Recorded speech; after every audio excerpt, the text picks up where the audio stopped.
Mummy papa और 5 बहनें 1 भाई, इनका पूरा परिवार होता है। पापा की फैक्ट्री है और पापा फैक्ट्री में अच्छा खासा वर्क कर रहे हैं और काफ़ी बहुत अच्छी तरीके से उसे मैनेज कर रहे थे। 5 लड़के 1 भाई, भाई सबसे छोटा था और जो 2 बड़े बहनें थी उनकी शादी हो गई थी, तो 3 बहन रह गई और 1 भाई रह गया। होता क्या है, जो भाई पैदा हुआ था ना, वो बहुत ही कमज़ोर ग्रह के साथ पैदा हुआ था। उसके नक्षत्र ऐसे थे कि जब वो पैदा हुआ था तो पूजा पाठ के दौरान ही बता दिया गया था कि इसके साथ कुछ ना कुछ ऊपरी सीन रहेगा ही रहेगा। बचपन से ही उसके साथ कोई ना कोई दिक्कत रहती रहती थी। ऊपरी मतलब पैरानॉर्मल जो है चीज़ें, पोजेशन चलता रहेगा इसके साथ कोई ना कोई दिक्कत रहेगी। तो उसकी मम्मी ने क्या करा था, शुरू से ही उसके गले में एक ताबीज़ डाल रखा था, किसी मौलवी से लेके वो ताबीज़ वगैरह डाला हुआ था। तो हुआ क्या, जब लड़का जो था, जब वो 4-5 साल का था, तब जैसे होता ना कि फैमिली आउटिंग के लिए गए हैं, 2-3 परिवार वाले आउटिंग के लिए चले गए, तो ये भी 2-3 परिवार वाले आउटिंग के लिए गए थे। और वो परिवार वाले भी कौन थे, जैसे मेरी बेटी अगर किसी स्कूल में पढ़ रही है तो वहाँ पर पेरेंट टीचर मीटिंग में किसी और के पेरेंट्स भी मिल गए, ये दोस्त हैं तो वो भी, हम भी दोस्त बन गए। तो ऐसे 4-5 साल का जब ये बच्चा था, लड़का था, तब ये आउटिंग के लिए गए थे। वहाँ पे इन्होंने एंजॉय वगैरह करा और फिर ये लोग वापस आ गए। तो इसकी मम्मी जो थी लड़के की, इसका नाम हम कुछ रख लेते, पुनीत रख लेते हैं, क्योंकि पुनीत का ही पूरा रियल इंसिडेंट है। और जो भेजने वाली है इनकी बहन है एक हमें। तो इनकी बहन ने बताया कि जो भाई थे पुनीत, जैसे जैसे वो बड़े होते गए तो हमने एक चीज़ ऑब्जर्व किया कि वो जो पुनीत है वो पढ़ाई में बहुत अच्छे हैं। जैसे जैसे आगे बढ़ते रहे पढ़ाई में वो स्कॉलर बनते चले गए। जब कोई बच्चा पैदा होता है तो कुछ कमियां भी लेके आता है और कुछ अच्छी चीज़ें भी लेके आता है। तो इसमें ये एक चीज़ थी कि ये जिस चीज़ को पढ़ा करता था वो इसके दिमाग में फीड हो जाती थी। धीरे धीरे बड़ा होता गया, बड़ा होता गया, बड़ा होता गया। जब ये 15 साल का हुआ लड़का, तब इसके पापा का एक बहुत बुरा एक्सीडेंट हुआ। वो एक्सीडेंट ऐसा हुआ जिसमें इनके फैमिली को बहुत ज़्यादा क्राइसिस पड़ा, फाइनेंशियल इश्यूज बहुत ज़्यादा बिगड़ गए, चीज़ें बहुत ज़्यादा बिगड़ गई, जिस वजह से क्या हुआ, जो फैक्ट्री का वर्क था वो पूरा ख़त्म हो गया। इसके पापा 1 साल पूरे हॉस्पिटलाइज रहे और 4 साल वो घर पर रहे, जहाँ पर उनसे ना उठा जाता था ना काम किया जाता था। 5 साल उनके ऐसे ही बर्बाद हुए। और इन चीज़ों की वजह से क्या हुआ कि घर की आर्थिक स्थिति बहुत ज़्यादा बिगड़ गई। तो मम्मी क्या किया करती थी, मम्मी एक टाइम पर आके दूसरों के घरों में जैसे बर्तन वर्तन का काम होता है, टिफ़िन सर्विस का काम होता है, ये सब करना उन्होंने स्टार्ट कर दिया। अब जब वो लड़का जो था, जब पुनीत 18 साल का हुआ, तो पुनीत जब 18 साल का हुआ तो यहाँ से उसके साथ कुछ जो है इंसिडेंट होने स्टार्ट हुए। और इंसिडेंट क्या हुआ है, जैसे 18 साल का जब वो था तो जो घर में 3 बहनें थी, उनमें से एक जो छोटी वाली बहन थी उसने टीवी चला रखा था। टीवी चलाते हुए क्या हुआ, उसने वॉल्यूम थोड़ी ज़्यादा कर रखी थी। पापा ने इस टाइम पे कहीं पे एक साड़ी की जो शॉप होती है वहाँ पर एज ए कैशियर ज्वाइन कर लिया था, क्योंकि उनसे ज़्यादा काम किया नहीं जाता था, दूर दूर जाया नहीं जाता था। तो हुआ क्या, जो छोटी बहन थी उसने टीवी की वॉल्यूम बहुत ज़्यादा बढ़ा रखी थी। तो जो पुनीत था 18 साल का होते ही उसी दिन सेम डे, मान लो मुश्किल से 1-2 दिन आगे पीछे हुआ होगा, तो ये उठता है अपनी बहन को बोलता है कि आवाज़ कम कर ले। तो जो उससे तो बड़ी ही थी ऑब्वियसली बहन, जो सबसे छोटी थी उनमें, वो बोली भैया मैं टीवी तो देख रही हूँ, क्या हो गया, क्या प्रॉब्लम हो गई, आपको कोई दिक्कत थोड़ी ना है। भाई ये उठता है और अपनी बहन को पीटना स्टार्ट कर देता, बुरी तरीके से, बहुत बुरी तरीके से पीटना स्टार्ट करता है। जो बहन थी वो चिल्लाने लगती है मम्मी मम्मी मम्मी। तो बाकी 2 बहनें आती हैं, वो देखती है भाई ये तो मार देगा, पागलों की तरह पीटने लग रहा है, चाटे चाटे चाटे चाटे। वो जाती है और मम्मी को बुलाती है कि मम्मी ऐसे ऐसे जो भाई है पुनीत वो बहन को मार रहा है, एक बार चल के देखो। तो जब मम्मी आती है तो एकदम से शांत हो जाता है, मम्मी की तरफ देखने लगता है। तो इनकी मम्मी पूछती है कि तू क्या कर रहे है, क्या हरकतें कर रहा है, बहन को मारेगा क्या। तो वो बोलता है कि मेरी तबीयत ठीक नहीं है और मैं इतनी देर से बोल रहा हूँ इसे कि टीवी ऑफ कर दे, ये टीवी ऑफ नहीं कर रही, मेरे पेट में इतना दर्द हो रहा है। तो इनकी बहनों को लगता है कि ये बहाने बना रहे हैं कि मतलब इसने मार तो दिया ही, अब मम्मी इसको ना मारे इसलिए ये बहाने बना रहा है। अब भाई एक चीज़ आप देखना, जिस घर में 5 बहनें और 1 भाई हो ना, तो प्यार किसको मिलना है आपको पता ही है, भाई को ही प्यार मिलेगा। और बहुत मन्नतों से मांगा गया था इसको कि भाई मन्नतों से हमारा हो जाए बच्चा। 5 में ट्राई करा तो 5 लड़कियां हुई, उसके बाद लड़का हुआ। तो इसके बाद क्या हुआ, 2 दिन की एग्जैक्टली 2 दिन बाद की बात है, मम्मी बाहर गई हुई थी काम से, 1-2 बहनें घर पे होंगी और पापा तो वो शॉप पे बैठे थे साड़ी वाली पे। तो इनकी 1-2 बहन घर में थी, ये देखती है भाई ने एकदम से बेड पे आराम से लेटा हुआ था और वो चिल्लाता है जोर से। तो जब ये अंदर आके देखते हैं तो ये देखते हैं भाई जिस बेड पे लेटा हुआ था उसका पूरा लोअर जला हुआ है, पूरा लोअर जला हुआ है और आराम से बैठा हुआ है और चद्दर को कुछ नहीं हुआ, बस लोअर और उसके पैर जले हुए हैं। बहन आके देखती है और अचानक से देखती है उसके बगल में एक नोट रखा हुआ है, एक कागज। मम्मी को बुलाया जाता है, कि मम्मी ऐसे ऐसे भाई की जो है पैर जल गया, पता नहीं कैसे जला, क्या हुआ समझ नहीं आ रहा। तो जब मम्मी आती है ना अंदर, मम्मी बोलती है कि उस टाइम में मम्मी पढ़ी लिखी नहीं थी, उन्होंने बोला बेटा कोई एक तुम में से पढ़ के बताओ इसमें क्या लिखा हुआ है। तो वो जो नोट था, कागज था, उसमें लिखा हुआ था मेरा नाम पंकज है, मैं जब 18 साल का हुआ था गुवाहाटी का रहने वाला हूँ, मेरे भाई ने प्रॉपर्टी के डिस्प्यूट में मुझे जान से मार दिया था, मैं इसकी बॉडी में 5 साल का जब ये था तब से हूँ जब से ये 5 साल का था। ये उस पे लिखा हुआ है, कागज पे पूरा लिखा हुआ था नोट पे कि जब ये पुनीत 5 साल का था तब से मैं इसके अंदर हूँ, मैं किसी को कोई नुकसान नहीं पहुंचाना चाहता, मुझे अपने भाई से बदला चाहिए जिसने गुवाहाटी में मेरा लैंड अब उसने कब्जा लिया है। अब आपने ये सब कुछ पढ़ लिया ना, उस पर लिखा हुआ है बाकायदा, अब आपने ये सब कुछ पढ़ लिया, मेरे बारे में जान लिया, तो इसे जला देना, वरना आज आपका लड़का सोएगा और कल उठेगा नहीं। ये क्या करते हैं, फटाफट से गैस ऑन करते हैं, उस पर कागज को रखते हैं, तो कागज में से ऐसा होता है थोड़ा हिस्सा बच जाता है जो नहीं जला होता। तो ये जो पुनीत है एकदम से चिल्लाना शुरू करता है, मम्मी उसे जलाओ, मुझे बहुत जलन मच रही है, उस कागज को पूरा खत्म करो। तो ये एक और कागज उठाते हैं, उस पर राख डाल के फिर उस कागज को जलाते हैं, तब ये थोड़ा सा शांत होता है। अब इसकी मम्मी का दिमाग खराब हो जाता है कि मैंने बचपन में ही इसे ताबीज़ बना दिया था, उसके बाद कोई एंटिटी इसके ऊपर कैसे हावी हो सकती है इस तरीके से।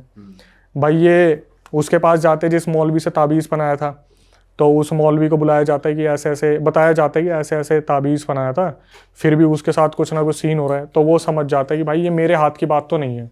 ये बोल देता है कि जिस तरीके से आप बता रहे हो कि मेरे ताबीज़ पहनाने के बावजूद भी उसके ऊपर कोई एंटिटी आ गई, तो मेरे हाथ की बात नहीं है, मतलब कोई बड़ी ही शक्ति ने इसे घेर लिया है। भाई ये बोलता है काम करना, आप ना मेरे गुरुजी से बात करो, और वो सेठी करके कोई गुरुजी थे, उनको बोला कि शायद मुजफ्फरनगर या मुरादाबाद के कोई गुरुजी थे, उनसे आप बात करो, वो इस चीज़ का इलाज बताएंगे।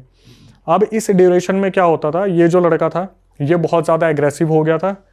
इसकी मम्मी ने क्या करा, जब वो लोअर वाला सीन हुआ था ना, लोअर जल गया था, उसके बाद क्या हुआ, इसकी मम्मी जो मौलवी से इसको ताबीज़ बंधवाया था, इसकी मम्मी ने उनसे एक फूका हुआ पानी भी लिया हुआ था एक बोतल में। तो इसकी मम्मी आई, इसने क्या करा, पानी फेंकने की कोशिश करी, इसने खींच के हाथ मारा पानी की बोतल पे और चिल्लाने लगा कि तेरे को मैंने पहले ही बताया था मैं कौन हूँ, तू ये सोच रही है कि तू मेरे को ऐसे निकाल देगी, तो ये चीज़ तो हो नहीं सकता।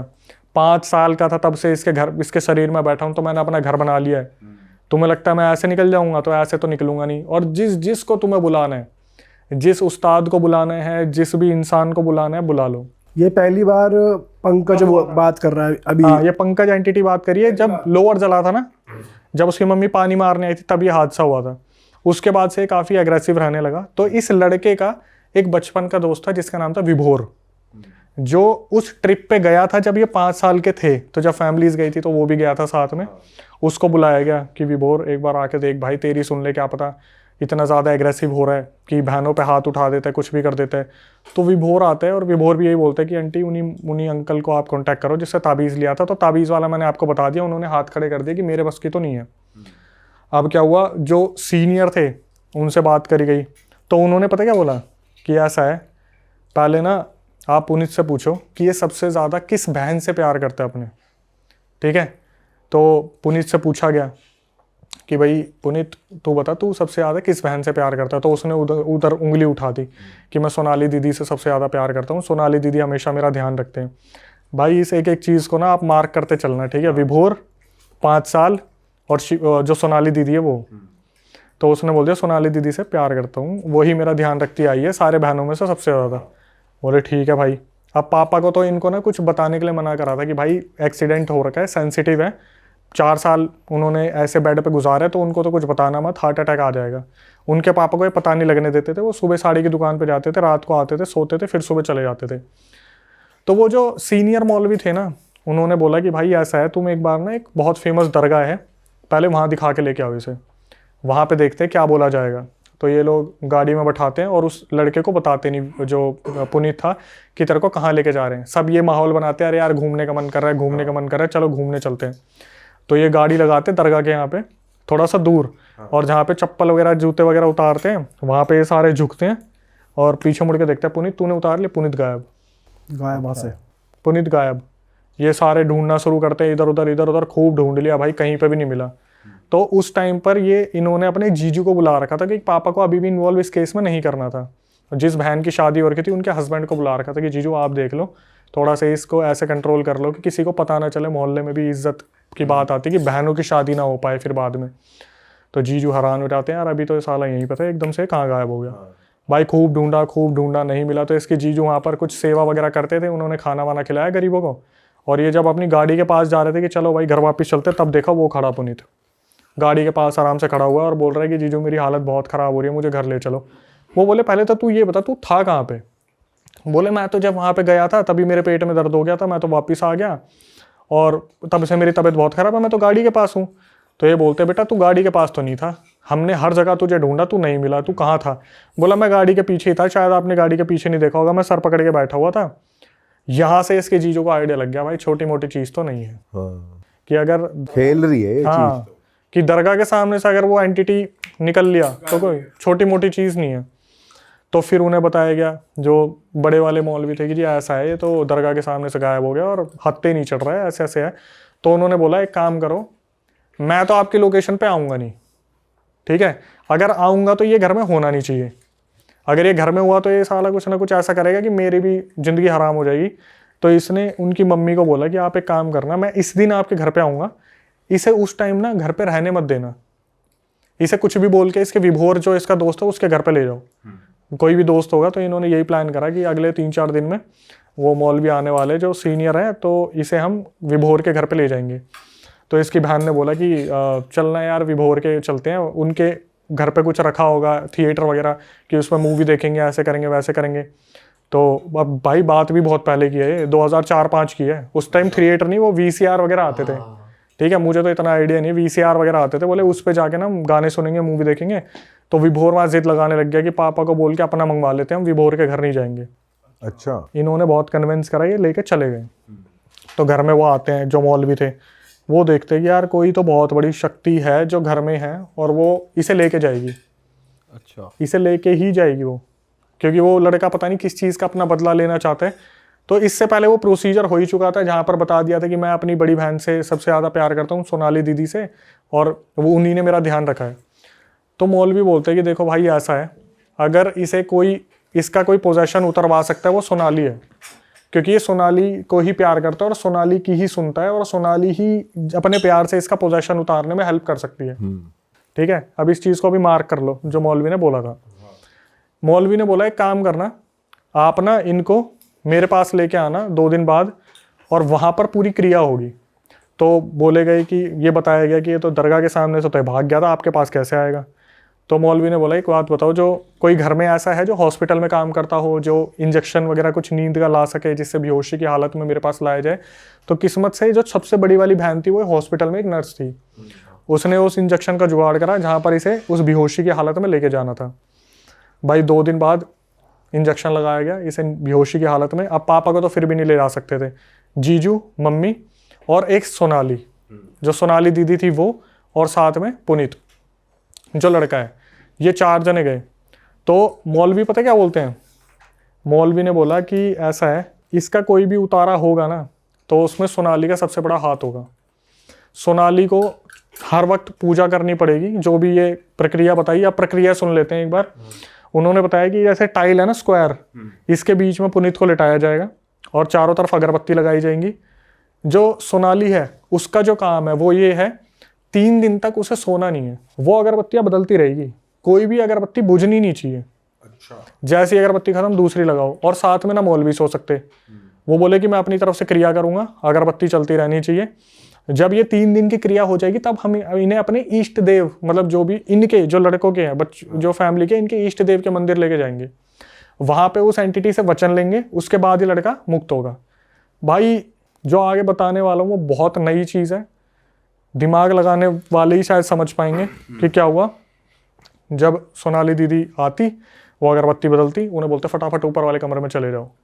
और पेरेंट्स और मौलवी आपस में बात करने लग जाते कि ऐसे ऐसे है, ऐसे ऐसे है, अब क्रिया पूरे टाइम वो बेहोशी है। उस टाइम पर वो बेहोशी की हालत में था। 3 दिन वो तो एक बार लाना था, उसके बाद तो मौलवी अपने मंत्रों से उस एंटिटी को बांध दिए वहां पर। ये 3 दिन तक ये चलता रहा। उसके बाद क्या हुआ, 3 दिन बाद जब ये पूरी प्रक्रिया हो गई, मतलब सोनाली को बस अगरबत्ती बदलनी थी, बदल के भेज देते थे, बस सोना नहीं है, आप जाओ और सोना मत। आप मम्मी को अपने पास रखो, जीजू को अपने साथ रखो, बस सोना नहीं है, ठीक है। आपको अगरबत्ती बुझने नहीं देनी। और मौलवी ने जैसे उसको काबू में कर लिया एंटिटी को, पता चला कैसी एंटिटी है, क्या है आगे पता चलेगा। अच्छा, ठीक है। अब क्या हुआ, जैसे ही 3 दिन की प्रक्रिया हुई, सोनाली जो दीदी थी उनको बुलाया, और वो भी बच्ची थी, 2004-05 की बात है, अभी तो 29, 30, 32, 33, वो जो लड़की है वो तो अभी बड़ी है, बताने वाली से वो सोनाली दीदी बड़ी थी। तो बुलाया गया कि सोनाली 2 चीज़ें हैं, वो एक चीज़ तो हम आपको बता देते हैं कि ये जो प्रक्रिया होनी थी हो गई, अब आपकी इष्ट देव के मंदिर में लेके जाना है। तो जब हम लेके जाएंगे ना, रास्ते में आपके जो भाई है ये बेकाबू होंगे, बहुत बार इनके अंदर की एंटिटी बाहर निकलेगी और बार बार कोशिश करेगी कि वो सब पे हावी हो जाए। तो उस टाइम पर आपको क्या करना है, आप ना इनको कंट्रोल में रखोगे, ये बोल के भाई मैं हूं तो सही तेरे साथ, मैं हूं ना, मैं चल तो रही हूँ, क्यों हल्ला मचा रहा है, मैं हूं तो सही। आपको इस तरीके से कंट्रोल करके रखना है। अब जो सोनाली थी वो वैसे ही नींद के उसमें हो रही थी कि बहुत थकी हुई हूँ, 3 दिन से सोई नहीं हूँ, और कितनी ही उम्र रही होगी यार, 7, 8, 10 साल रही होगी उस टाइम पे। तो इसी तरीके से जब इष्ट देव के पास ले जाने लगे, घर पे से थोड़ी सी दूर पे थे, वो पहले घर पे लेके आए, वहाँ पर उनको थोड़ा हाथ मुंह धुलवाया, फिर जब लेके जा रहे थे तो रास्ते में वो जो एंटिटी थी वो पुनीत के ऊपर बार बार टेक ओवर करने की कोशिश कर रही थी कि क्या है, मैं आ गया हूँ, मुझे कहाँ लेके जा रहे हो, मुझे, मैं नहीं जाऊँगा। तो सोनाली को इशारा कर देते कि बोल इसे, तो सोनाली भैया भाई मैं हूँ ना, भाई मैं साथ में हूँ, क्यों परेशान हो रहा है, मैं चल तो रही हूँ तेरे साथ। तो वो जैसे एकदम से देखता सोनाली की तरफ, एकदम से यूँ होके अच्छा, फिर सीधा चलने लग जाता कि मैंने, मतलब पुनीत आ गया वापस। लेके गए इष्ट देव के मंदिर में और वहाँ पर बैठाया सोनाली को, और एकदम से सोनाली को बोले कि बेटा तुम्हारा भाई तो ठीक हो सकता है, लेकिन तुम्हें उसके लिए एक वचन देना पड़ेगा। सोनाली को बोले वचन देना पड़ेगा। तो सोनाली बोली बताओ। बोले बेटा अगर आपके भाई को आपको बचाना है तो आपको पूरी ज़िंदगी शादी नहीं करनी। वो बच्ची थी, उसने जल्दीबाजी में बोल दिया ठीक है ठीक है ठीक है, आप मेरे भाई को बचा लो, मैं शादी नहीं करूँगी। यहाँ पर से उसका भाई पुनीत ठीक हो गया। ठीक है, किस्सा हो गया ख़त्म, ठीक हो गया वो ठीक हो गया। अब आया मेन, मैंने ना ये पूरी रिकॉर्डिंग सुनी, मैं बोला ये हुआ क्या, ये हुआ क्या भाई। मैंने ना अपने जो कुछ साइकिक है उनको फ़ोन करा, मैं यार ऐसा ऐसा इंसिडेंट आ रखा है, हुआ क्या भाई। उन्होंने ऐसी बात बताई, मेरे तोते उड़ गए। ये थोड़ी अलग है कि भाई शादी अभी नहीं- सुनो, मैंने जब उनको बताया ना ये ऐसे ऐसे किस्सा है, इसकी एंडिंग समझ नहीं आई मेरे को। पता क्या बोले, बोले कितना तो आसान है अक्षय। एक्चुअली में जब पूछा गया था ना कि सबसे ज्यादा आप किससे प्यार करते हो, तो वो पुनीत नहीं बोल रहा था, वो उसके अंदर की एंटिटी बोल रही थी सोनाली को मैं सबसे ज्यादा प्यार करता हूँ। अच्छा, तो पंकज को बेसिक, हाँ पुनीत को, जो पुनीत के अंदर पंकज था ना, वो बोल रहा था मैं इससे सबसे ज्यादा प्यार करता हूँ। भाई लड़की की बलि दे दी, लड़के को बचाने के लिए उसकी एंटिटी को उसके ऊपर छोड़ दिया और वचन दे दिया कि लड़की शादी नहीं करेगी, अब तू इसके साथ रह, ये तो वो तेरी। एंटिटी खुश हो गई फिर।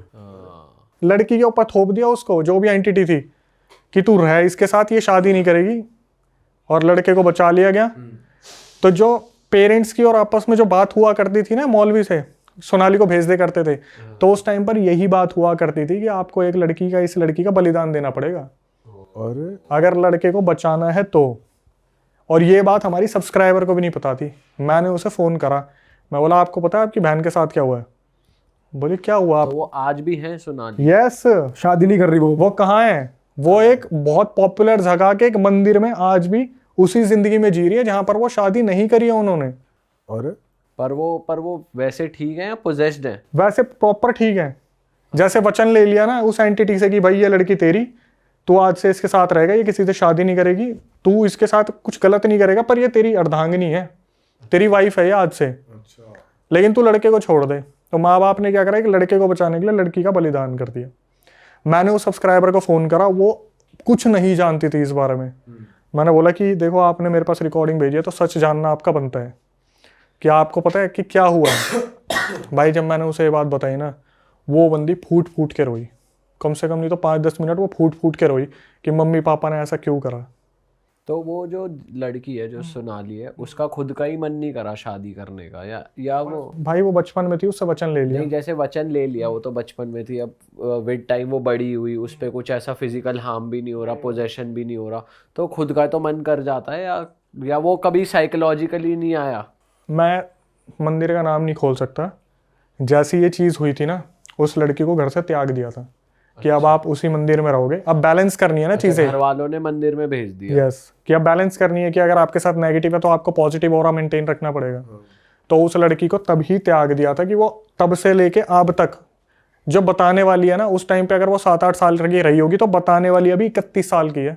अच्छा, तो सोच लो वो कितने साल की होगी जो बड़ी वाली है। तो जो मंदिर में रहती है वो इस चीज से तो अवेयर है ना कि मैंने भाई के लिए शादी नहीं करी, भाई के लिए त्याग गया। लेकिन उसे नहीं मालूम कि उसके साथ क्या हुआ है। क्या है? ये नहीं पता था कि घर वालों ने ये किया है। यस, मैंने उसको बताया सब्सक्राइबर को, भाई वो रोई बहुत बुरी तरीके से, बोली मैं मम्मी से बात करूंगी, मैं पापा से बात और करूंगी। इतने सालों उसने कभी कोशिश भी नहीं करी कि वो मंदिर से चली जाए या ऐसा कुछ कर दे। यार देखो ऐसा है ना कि मे भी शायद उस लड़की को बता दियो कि बेटा तेरा भाई बचाना था, तूने तो बलिदान दे दिया। उसको पता हो ना पता हो, लेकिन बहनों को तो नहीं पता था। अच्छा, मेरे पास जिसने भेजा था वो उससे छोटी वाली बहन थी। उसको मैंने बता दिया, फिर उसने बोला मैं मम्मी पापा से इस बारे में बात करूंगा। बेटा कोई ज़रूरत नहीं है बात करने की, जो हो गया सो हो गया। क्योंकि यहाँ पर ना एक चीज़ देखने वाली है कि अगर एक बहन का बलिदान दिया गया तो दूसरे की जान भी बचाई गई है। क्योंकि अगर वो पुनीत को नहीं बचाते तो वो ऑब्वियसली वो एंटिटी लेके ही जाती। उसने क्या अपने भाई से बदला लेना था, वो तो पुनीत के पीछे पड़ गया ना। ओ सबसे बड़ा सस्पेंस कि ताबीज जब बचपन से पहना रखा था तो वो एंटिटी आई कैसे। भाई जब ये 5 साल में आउटिंग करने गए थे ना, 4-5 साल के जब ये थे आउटिंग करने गए थे फैमिली का, जब मैंने बताया था विभोर के विभोर दोस्त, हाँ। विभोर शुरू से अंडे खाता था। तो ये जो पंकज की एंटिटी थी गुवाहाटी वाली, इसने सबसे पहले विभोर का शरीर कैप्चर करा। और विभोर जब 5 साल का था, 5 साल में ही पंकज वो जो पुनीत है उसके गले से वो ताबीज उतरवा के नकली ताबीज पहनवाया। अच्छा, तब 5 साल के थे तब। अब आपको ये लगेगा कि 5 साल में ऐसा साल बच्चे क्या ही करेंगे। भाई उस एंटिटी ने विभोर को पोजेस किया और इसका ताबीज उतार के इसको पोजेस किया, नकली ताबीज बना के। और इसकी मम्मी को लग रहा था ये वो ताबीज है जो असली वाला। अमर प्रेम कथा चल रही है कि इसका कुछ होगा ही नहीं। यहां से पूरा सस्पेंस खुल के आया, जो मौलवी ने बताया कि 5 साल में इसके साथ ये हुआ था, इसका ताबीज बदलवा दिया गया था। भाई साहब भाई ये तो नेक्स्ट लेवल थी ये यार। तो अलग ही सीन है भैंस की। और ये कितने दिन पहले आई आपके पास स्टोरी? मेरे ख्याल से ये ज़्यादा टाइम नहीं हुआ, मेरे ख्याल से अभी 2025 में ही मेरे पास आ रखी है। और अब वो पुनीत लड़का ठीक है? बिल्कुल परफेक्ट फाइन है वो लड़का। उसने शादी कर ली, उसकी ज़िंदगी चल रही है। अच्छा। लेकिन जिसने नहीं करनी उसकी सोचो। उसकी तो जिंदगी खराब ही हो गई एक तरीके से। गई भाई गई। घर वालों का डिसीजन था ना लड़के को बचाना है। पर ये इतनी एंटिटी है, इतनी पावरफुल कि इसका यही नहीं कि भाई ये चली जाए या इसको कहीं और अबे भेज यार दो। देखो मैं सच बताऊं, जब मैंने डिस्कस करा था ना तो मेरे को पता है क्या बोला था साइकिक जो मीडियम है, उन्होंने बोला ये जो तांत्रिक था वही गलत था, इसको करना ही नहीं आया इसे ठीक। वही तो, क्योंकि इलाज तो होता है ना देखो आपने चीज़ों बिल्कुल का। सही क्वेश्चन पूछा, लेकिन मैं किसी की ऐसी भावनाओं को ठेस नहीं पहुंचाना चाहता। लेकिन उन्होंने जब मैंने बोला कि ये क्या करा, तो उन्होंने बोला कि वो तांत्रिक ही गलत पकड़ा था इन्होंने, कि एंटिटी को इस तरीके से किसी और पे उतार दिया। क्योंकि भगदड़ इतनी मच चुकी थी उस टाइम पे, भागा दौड़ी इतनी हो चुकी थी कि समझ नहीं आया शायद इनको करना क्या है। टाइम टेकिंग प्रोसेस था या नहीं था। क्योंकि एक चीज़ और मैं बताना भूल गया, जिस दिन इन्होंने वो पानी मारने वाली चीज़ की थी ना, तो उस दिन वो जो एंटिटी थी उसने ये बोला था कि पहले तो मैं सोच रहा था इसको 2 महीने जीने दूंगा, लेकिन 10 दिन के अंदर लेके जाऊंगा, बचाना चाहते हो तो बचा लो। तो इनके पास गिनती के 10 दिन थे। प्रेशर बना दिया और ज्यादा। प्रेशर तो भाई आप ये देख सकते हो कि ये ऐसी चीज़ थी कि जब खत्म हुई तो मैं भी सोच रहा था अच्छा हो गया पुनीत बच गया, ऐसा हुआ। जब मैंने भाई डिस्कस करा तब पता चला तो भाई एक का उतारा दूसरे पे चेप दिया। मतलब उसका शादी ना करना तो उसका खुद का डिसीजन था, लेकिन वो जो रीजन बना कि तेरे ऊपर वो बांध दिया गया है वो गलत था। भाई उसका क्या डिसीजन था, आप बच्चे से कुछ भी ये बुलवा भी लो। थोपा ही है एक तरीके से। थोप दिया ना। पक्की पता ही था यही बोलेगी। वो तो भाई को बचाने के लिए वो बच्ची कुछ भी बोलेगी, बचा लो। उसको शादी का मतलब क्या पता था उस उम्र में। और घर वाले बोल रहे होंगे बोल दे। घर वालों को बोलने की जरूरत ही नहीं है। आप बताओ आपके भाई पे कोई बात आ रखी होगी जब आप छोटे हो कि बेटा तू अपनी तेरे को हाथ देना दे देगा, वो कहेगा मैं हाथ नहीं दूंगा, ले लो। सही बात है। उस टाइम पे तो हाथ पैर मुंह कुछ भी मांग लो। उस टाइम बचपन में क्या पता है क्या शादी और क्या ये होता है। उस टाइम तो जान की बारी चल रही होती है। आज हमारे पिताजी तो नहीं है, माता जी से अगर पूछा जाए कि आपके लड़के को ले जाएंगे, माता जी क्या बोलेगी, मेरे को ले जा, मेरे बच्चे को छोड़ दे। सही बात है। वो इस उम्र में होके बोल रही है, बड़ी होके। छोटे में तो किसी बच्चे से कुछ भी पूछ लो वो तो वहीं त्याग देगा सब कुछ। अरे वाह, आपने ये वीडियो यहाँ तक देख ली भाई, तुमने हमारी मेहनत सफल कर दिया। तुम ही लोग हो असली रियल हिट। और अगर आपको बहुत मजा आ रहा है ऐसी क्लिप्स में, ऐसी वीडियोस में, तो फटाफट जाइए प्लेलिस्ट पे बिंज वॉच कीजिए, सारी वीडियोस देख डालो और मौज काटो। That is it. हम मिलेंगे नए पॉडकास्ट में, नई क्लिप में। Till then bye bye, see you, take care, do subscribe. Best of real talk online. Okay, bye bye.